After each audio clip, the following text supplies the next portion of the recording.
Bienvenue. Aujourd'hui, on va parler de la lèpre. On va parler de cette maladie qui fait encore des ravages aujourd'hui. Ils ont dénombré au-dessus de 1 500 000 cas de lèpre à travers le monde. La lèpre, c'est appelé aussi le bacille de Hansen.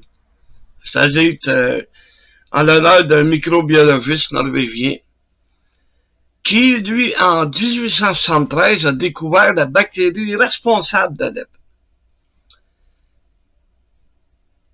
Et depuis ce temps, il continue à faire des recherches. Et grâce à des chercheurs comme Louis Pasteur, ils peuvent soulager la maladie avec des antibiotiques, avec des vaccins, mais ils peuvent pas la guérir. C'est impossible. C'est pas une grippe, là. T'sais, la grippe, tu peux la guérir avec des médicaments appropriés. Mais la lèpre, tu peux pas. C'est impossible. C'est une maladie qui est contagieuse, une maladie qui est dangereuse.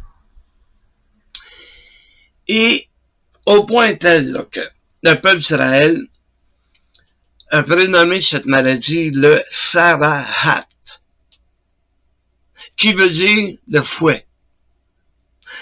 Parce que la lèpre va laisser des traces sur le corps. C'est une maladie de peau, ok? Et elle va laisser des traces sur le corps, comme si la personne recevait des coups de fouet. Tu sais, on voit ça dans des films de des personnes qui sont fouettées, puis tu vois les marques du fouet sur son dos, un exemple. Et pour le peuple d'Israël, c'était un châtiment qui venait de Dieu. Si quelqu'un avait la lèpre, Dieu le châtie. N'importe qui pouvait être atteint de la lèpre. C'est une maladie qui est, comme je l'ai dit, qui était contagieuse. Si tu t'approchais trop près, tu pouvais être atteint de la lèpre toi aussi. Et comme c'est une maladie, ça voulait pas dire que c'était nécessairement un châtiment de Dieu. Parce que si ça marche de même, toutes les maladies deviennent un châtiment de Dieu à ce moment-là. La vie d'un lépreux, là, c'est une vie misérable. Premièrement, il devait se retirer. Il devait quitter sa maison, quitter sa femme, ses enfants, et s'en aller dans un endroit réservé aux lépreux. Comme il ne pouvait pas s'approcher du monde, il ne pouvait pas travailler. Donc, il était dans le creux. J'aimais mieux qu'il y avait une montagne. Et il descendait de la nourriture, du pain, par un genre de treuil. Pour qu'il puisse se nourrir, parce qu'il ne pouvait pas travailler. Là. Il ne pouvait pas s'approcher des gens. Et si, par malheur, il s'approchait du monde, il devait absolument crier un peu, pour que les gens s'éloignent de lui. Donc, il devait vivre dans la solitude. Ok, il était avec des gens pareils comme lui, mais la solitude de sa famille, sa femme, ses enfants, ou la femme aussi pouvait être atteinte, là. La femme était privée de son mari et de ses enfants. Donc, c'était une vie misérable. Mais en plus de ça, la lèpre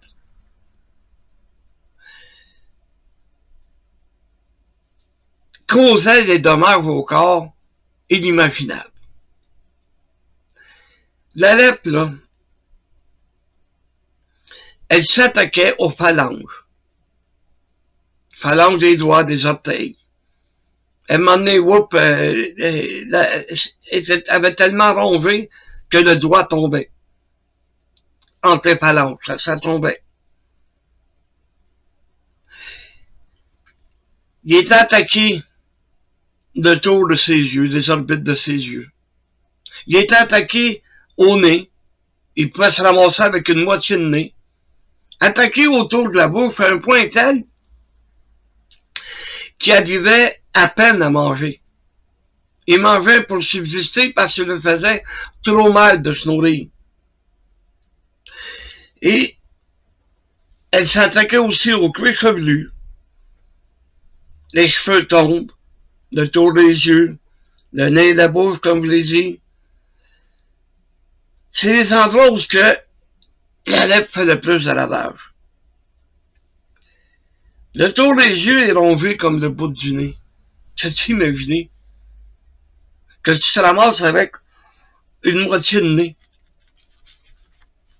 T'as de la misère à respirer parce que les narines ne peuvent pas travailler. Et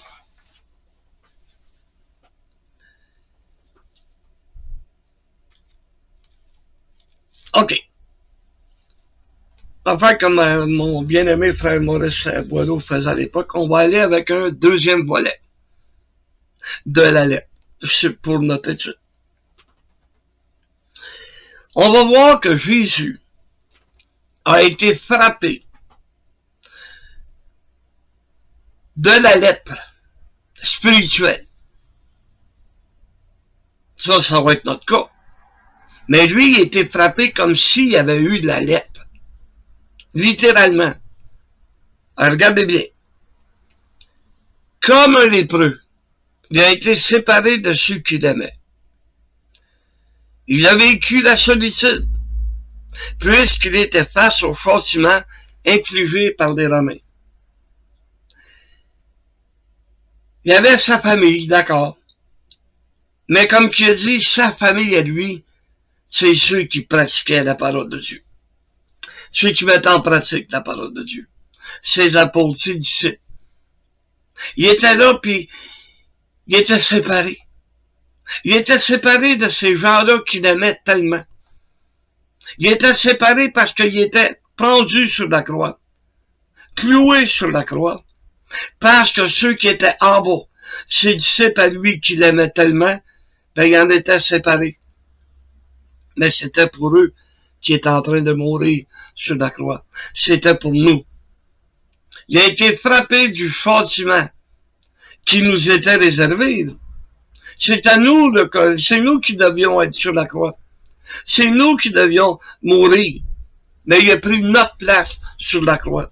Comme s'il vivait le châtiment de Dieu à notre place. Il a reçu les coups de verge, de fouet, et les traces qui étaient laissées sur son corps étaient comme le fouet, comme la lèpre, comme des coups de fouet qu'il recevait et que la chair venait. Parce que c'était pas rien qu'un fouet, là. C'était un fouet avec des lanières de cuir puis au bout des pierres. Il faisait un entaille, OK? Il mettait une pierre. Ensuite, il la trempait dans l'eau. Le temps que ça sèche pour que, justement, la pierre, ben, elle reste là. Et quand il donnait le fouet, ben, il ramenait la chair en même temps. Donc, il était comme frappé de la lèpre. Dans Ésaïe 50, verset 6, on voit que il y a eu la barbe arrachée. Parce qu'Ésaïe, c'est lui qui nous décrit de qu'est-ce que le Seigneur devra subir sur la croix. Et regardez bien, c'est écrit, « J'ai livré mon dos à ceux qui me frappaient, et mes joues à ceux qui m'arrachaient la barbe. » Si quelqu'un vous arrachait la barbe, vous connaissez tous Pierrot, frère Pierre, d'Apointe. Il y a une belle grande barbe de Père Noël. Là. Bon. Mais si quelqu'un arrivait, puis il pognait ça, puis il arrachait ça d'un coup, ben la chair, elle viendrait. Là. Je pense que ça serait sensible pas mal. Tu sais, Un peu comme le Seigneur Jésus, il a eu la barbe arrachée. Donc, si tu arraches la barbe, le tour des lèvres, il deviendrait sensible. Parce que tu vois ou non, ceux qui ont des barbes, qui ont des moustaches, savent très bien que les poils, ben, ça va jusque sur leur bord. Donc, le tour des lèvres a été attaqué. À coup de poing. Ben, à coup de poing, ben, le tour des yeux a été attaqué. Le nez a été attaqué. Comme la lèpre s'attaquait. Elle s'attaquait au cuir chevelu. Qu'est-ce qu'il y a eu sur la tête? La couronne d'épines. Donc, là, comme la lèpre, le cuir chevelu a été attaqué. C'est ça que le Seigneur Jésus a vécu, là. Il a reçu des clous aux mains et aux pieds. C'est ça la sorte de lèpre que Jésus a enduré pour chacun d'entre nous. Et on va aller maintenant au troisième volet. Troisième partie de notre étude. Voir que la lèpre peut s'attaquer à nous. Regardez bien. On va l'appeler la lèpre spirituelle. La lèpre, là, ça peut prendre des années avant que les premières taches rougeâtres apparaissent. Ça peut aller jusqu'à 20 ans que tu as la lèpre, tu ne le sais même pas. Et à un moment donné, elle va commencer à s'attaquer. Tu vas avoir des petites taches un peu partout sur ton bras, partout sur le corps. Ça commence avec la lèpre spirituelle. C'est précédé, si vous aimez mieux, la lassitude. C'est quand tu n'as plus le goût de rien. Tu n'as plus le goût de rien faire. Tu n'as plus le goût de te battre. Tu n'as plus le goût d'aller à l'église. Tu n'as plus le goût d'être avec les frères et les sœurs. Tu as tout perdu ça. Parce que tu es tellement découragé. Dans la lassitude, tu es tellement poigné que tu es obligé de vivre ça. Tu te retrouves comment? Tu te retrouves comme le Seigneur Jésus, dans la solitude. Comme le lépreux dans la solitude. Pourtant, va voir partout. Va voir comment est-ce que Dieu est bon pour nous, comment est-ce que Dieu nous dit, hey, décourage-toi pas, je suis là. Je suis à tes côtés. T'as des frères, t'as des sœurs que tu peux côtoyer, que tu peux aller vers eux autres qui vont essayer de t'aider. Sois pas découragé de même. T'as les premiers symptômes. T'es fatigué. T'es plus capable de rien, t'as plus le goût de rien. Tu commences à être atteint par la lèpre spirituelle. Parce que cette lèpre-là va t'éloigner de Dieu. Le diable va tout faire pour t'éloigner de Dieu.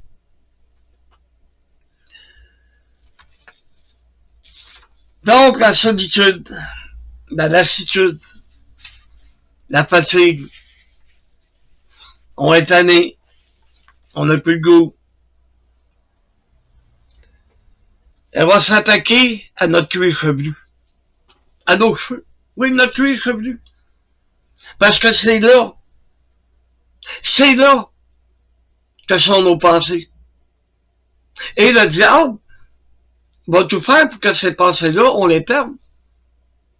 Il va nous amener à avoir de mauvaises pensées. Comme le lépreux qui se ramassait chauve. Il n'y avait plus rien sur la tête. Nous, c'est la même affaire. Quand le diable, vous savez, c'est dans le livre d'Éphésiens qu'on nous dit que prenez par-dessus ça le casque du salut. Il va nous faire oublier la bénédiction que nous avons d'être sauvés. Ça n'aurait plus d'importance. Avant ça, on était tenus. Oui, le Seigneur nous tenait dans sa main. On était heureux d'être sauvés. On faisait tout parce que Dieu était là à nos côtés. s'il n'y avait rien de plus important que notre salut, ben le diable a réussi à nous enlever le cage du salut. Oh, on est encore sauvés, là. Mais l'importance de notre salut, c'est ça qui nous enlève. L'importance d'avoir les pensées de Dieu, c'est ça qui nous enlève. Il nous enlève de qu'est-ce qui est le plus important. Donc, la lettre spirituelle va s'attaquer à notre cuir chevelu. Elle va s'attaquer à nos yeux. Ben oui.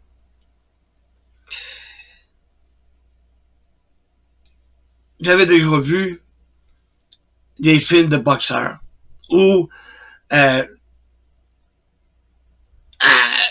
la télévision, on a des fois des matchs de boxe. Tu regardes ça, là, puis il a tellement mangé de coups de poing sur le bord d'un œil que il a même l'œil quasiment tout fermé. Il voit plus de la même manière, là. Il voit plus les gens de la même manière. Les gens, fermez-vous les yeux le plus que vous pouvez, tout en les laissant ouverts un petit brin. Vous voyez pas de la même chose, là. Même si ta télévision a une 60 pouces, ben tu vas voir le monde tout petit, là. Ça va être tout embrouillé devant toi. Parce que t'as pas les yeux tout grands ouverts. T'as vu, le matin, quand on se lève, des fois, on a des yeux collés. Ah, on voit rien, là. On les roule tranquillement, puis, on voit pas bien, pas du tout. Ben, le diable, c'est ça qu'il fait avec nous autres. Il nous donne une bonne volée comme le boxeur. Il s'arrange qu'on voit plus des choses de Dieu de la même manière. C'est moins important. Les choses de Dieu deviennent moins importantes dans nos vies. Hey, on est frappé de la lettre d'aplomb, là. Combien qu'il y en a de nos frères et de nos sœurs qui négligent les enseignements de Jésus. Ils négligent les enseignements, c'est-à-dire la doctrine du Seigneur, pour s'attacher à des fausses doctrines. Avant ça, ils étaient fermes, ils combattaient, ils gardaient la parole de Dieu dans leurs mains. Mais là, ils sont rendus tellement aveuglés par le diable que le diable les a sacrés une si bonne volée qu'ils ne voient plus les choses de la même manière. Ah non. C'est triste. Parce que combien de nos frères et de nos sœurs sont tombés, se sont éloignés, sont rendus dans d'autres doctrines, sont rendus dans d'autres églises. Ah oui, parce que nous autres, notre église, ils sont pas capables de voir ce que Dieu a donné à notre église, ou à nos églises. Là, pour me prendre pour un autre, là. Ils voient plus ça, là. Ils voient plus de la même manière. C'est plus intéressant. C'est plus le fun. Ben, je suis d'accord. Parce que nous autres, on les plate en soda. Mais on tient la vérité, par exemple. On garde la vérité. On se bat pour la vérité. Le diable n'a pas réussi encore. Avec ceux qui connaissent un petit peu la boxe. Mohamed Ali, là, ça a été le plus grand. Les gens les boxeurs avaient de la misère à l'atteindre. Tellement qu'ils bougeaient, puis ils étaient pas assis, là, puis attendre que quelqu'un lui donne un coup de poing. Excusez. Ah non. Ils bougeaient vite. Ils étaient vite. Ben, il est sorti de là, puis c'est assez rare qu'il y a eu des yeux bouffés. Assez rare. Mais, nous, le diable réussit à nous atteindre. Et il s'en prend à notre bouche. Ben oui. Si vous avez goûté que le Seigneur est bon, nous dit l'apôtre Pierre, approchez-vous de lui.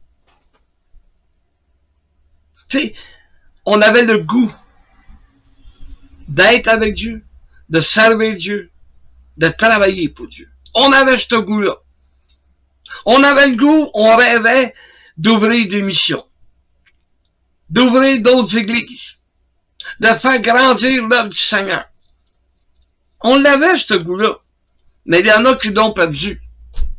Malheureusement, ils ont perdu le goût. C'est comme le trou du nez. Le nez, il serait à respirer de bons parfums. Hein? De sentir les choses. T'as plus le goût. Vous savez, quand ta femme te prépare un bon repas, que tu arrives du travail, t'ouvres la porte, oh que ça sent bon. Là, t'as encore bien plus faim. Parce que ça sent bon. Parce que tu as respiré la bonne odeur des aliments que ta femme a préparés. Ou que ton mari, parce qu'il y en a des maris qui cuisinent mieux que le vent. Ça sent bon. Tu as le goût. Tu as le goût d'en avoir. Mais servir Dieu, c'est un goût. Faut être de goût de servir Dieu. Parce que c'est pas évident de servir Dieu. Oh, il y a des fois que c'est dur de servir Dieu. Il y a des fois que tu n'as pas le goût de servir Dieu. Donc, Dieu t'a préparé un bon pain pour ton âme. Un pain chaud. Je sais pas si ça t'est déjà arrivé. D'avoir un pain qui sort du fourneau. Tu sens l'odeur du pain. Tu t'entranches une tranche. Tu mets quelque chose dessus. Du beurre. Du beurre d'arachide, du beurre de pinot. De la confiture. Ou tu te sers ça avec une bonne soupe.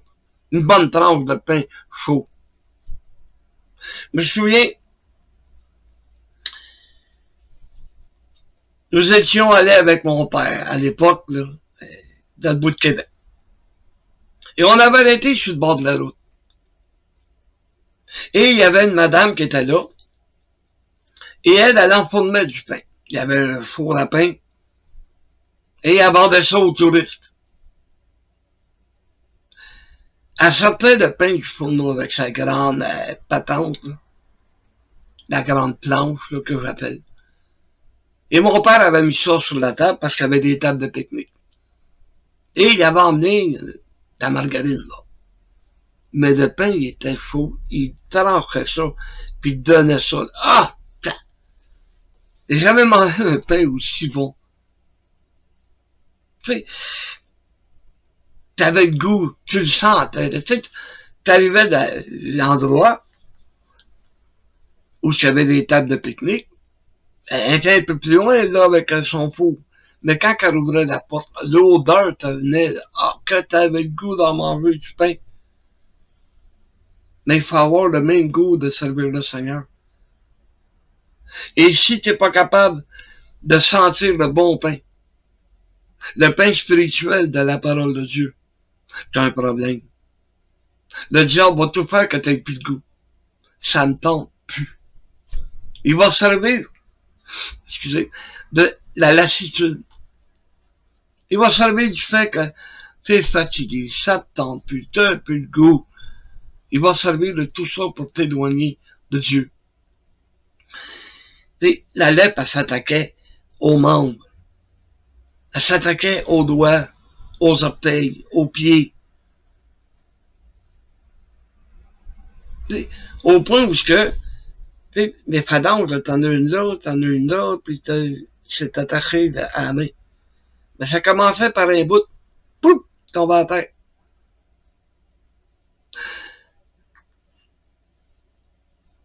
Ça t'est-tu arrivé d'avoir une écharpe dans le doigt? C'est pas une douleur extrême, mais c'est-tu fatigant? On dirait que, regarde, juste pogner une bouteille d'eau, ben on dirait que tu l'accroches. Fait que même toi ici, le bout du doigt, il partait, tombait à terre. Ça doit être sensible, s'il vous plaît. Ça doit être extrêmement sensible. Pourtant, c'est avec les mains qu'on travaille. Mais là, tu peux pas travailler parce qu'il te manque la moitié des doigts. C'est ce que le diable essaye de faire. Il essaye, l'apôtre Paul compare le corps du Seigneur à l'Église, je veux dire, à un corps, celui du Seigneur. Puis il dit, ben, le petit doigt, là, ben, t'en as autant de besoin que le restant du bras, puis que t'en as de besoin. Le plus petit d'entre tes membres, t'en as de besoin.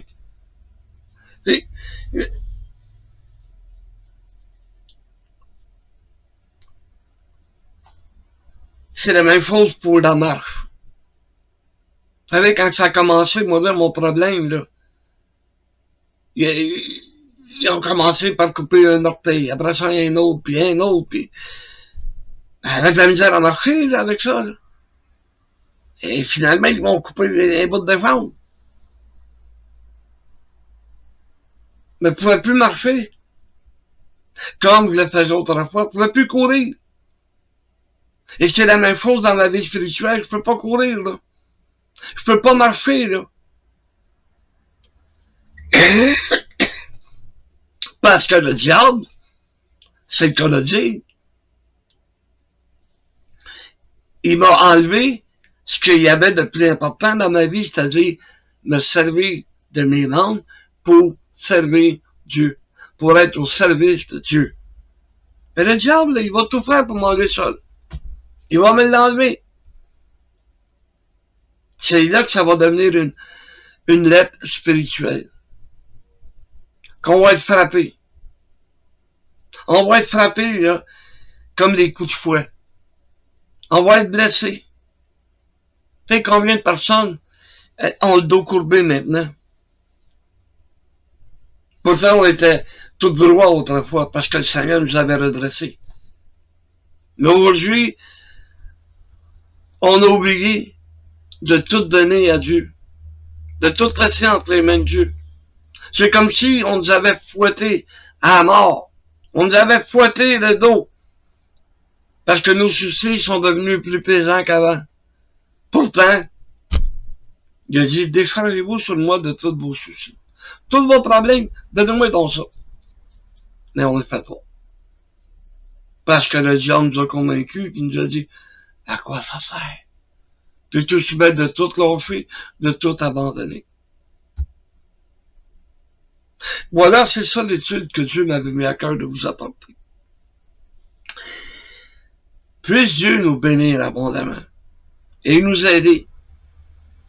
On peut pas guérir de cette maladie, mais le Seigneur peut nous en soulager.